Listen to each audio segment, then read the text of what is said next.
Welcome, friends. Today we'll discuss some of the jargons before going to discussion about IPO, the final part. Yesterday we have discussed about the build up to IPO, how business involves, and step by step processes where one can get this initial some fundraising from angel investors, then VC fund raising or venture capitalist, and then private equity players or PEs reach. Then company decides to go for IPO. This IPO process, step by step, we will discuss in another video. Today, before that, some of the key jargons we'll discuss, like merchant banker. The first step to IPO is appointment of a merchant banker by any aspirant company which wants to go for IPO. So, what is merchant banker and what is the role of a merchant banker? Merchant banker is also known as a investment banker.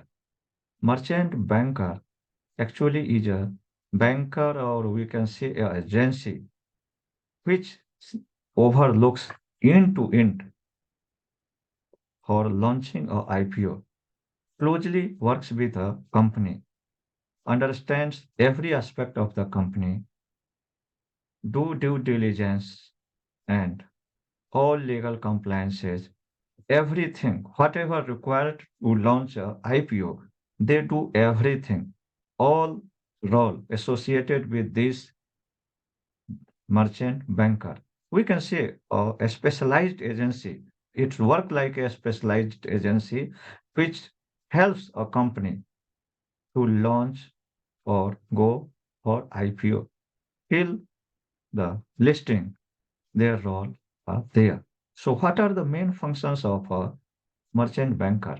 First and foremost, is they will do complete due diligence, all legal compliances, whatever required, they will comply, all documents,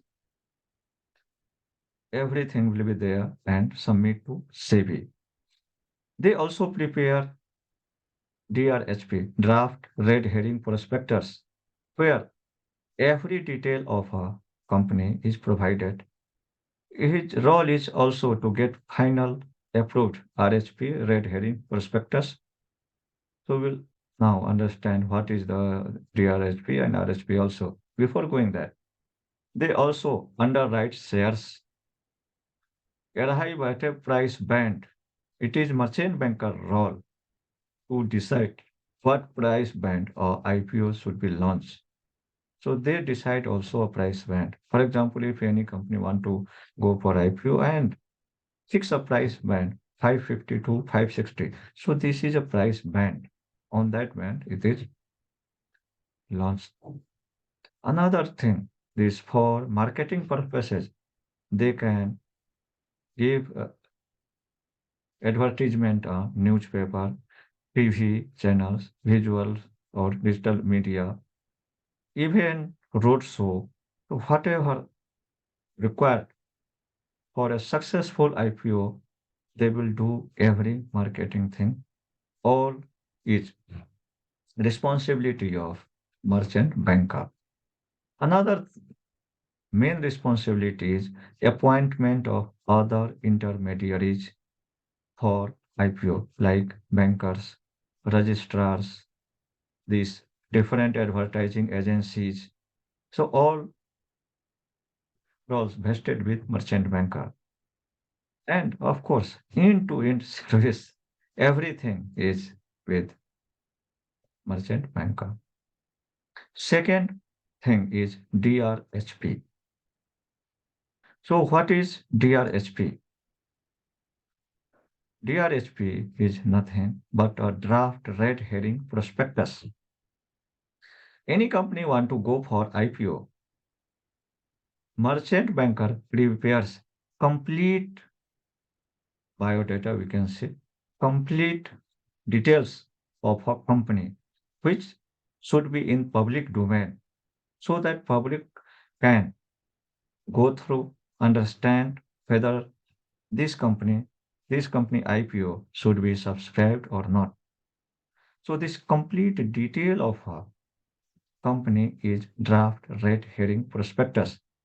Once approved by SEBI, going through all, maybe they can ask for some changes, some revision, and then they approves, and then approved one, this final prospectus is known as red herring prospectus. So this is difference between DRHP and RHP.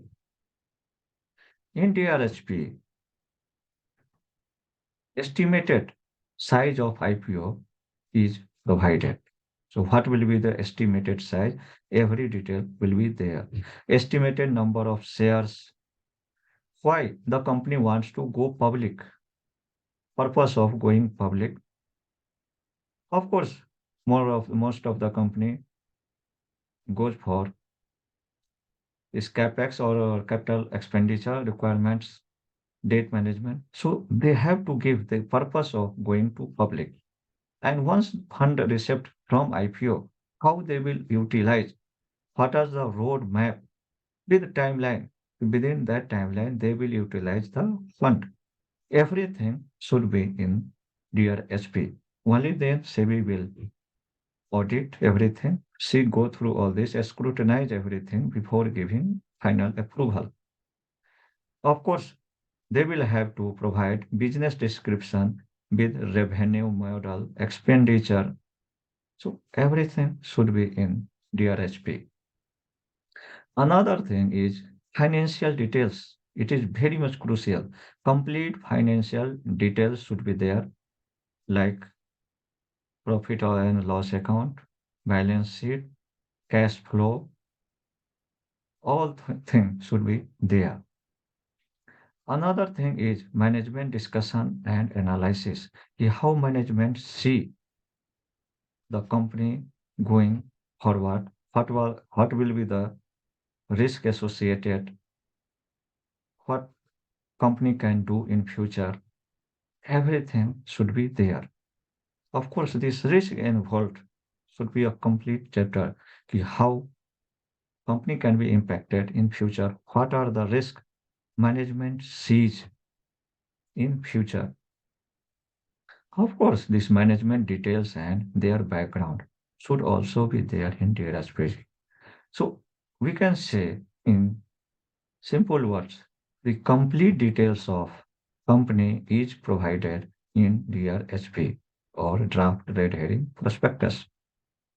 After going IPO, we must heard about undersubscription, oversubscription. So what is the undersubscription or oversubscription?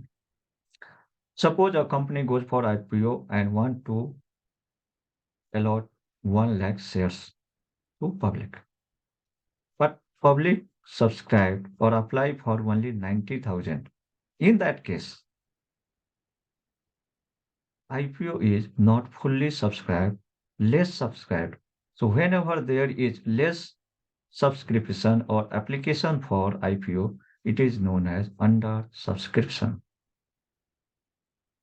But sometimes this happens, most of the time we can say, in public apply for in place of 1 lakh, 2 lakh, 3 lakh, then it is known as oversubscription.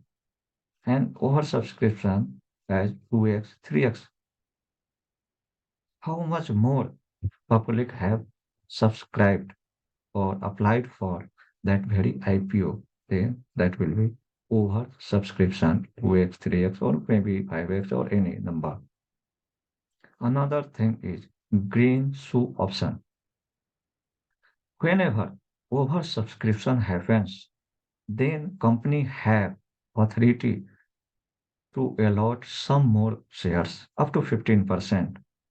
They can from their authorized share can issue to public and can allot maximum 15%.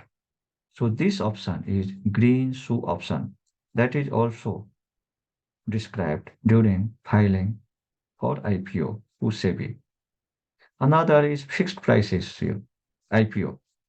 Most of the IPO comes in a band, some price band, and within that band, one can apply. And as per availability of application, company decides and allot share. Whatever the final price, that is known as cutoff price, and the band is price band. But what is a fixed price IPO? Fixed price IPO is nothing but a one fixed price in place of 550 to 560. If company fix only one price, 550 or maybe 560 or one maybe 555, that price is fixed price, and that is why it is known as fixed price IPO. So these are the some of the jargons we discussed today. Tomorrow we will see how company goes to IPO, what are the processes involved, how merchant bankers do everything, what are the DRHP role plays, and what are the other intermediaries, how they play, and how this ultimately IPO launched and listed. What happens after listing of a IPO? So all these things we will discuss tomorrow. If you find some value, please put your comment in comment box. Also share with your friends, colleagues, so that they can also get benefit out of these videos. Thank you. Bye bye.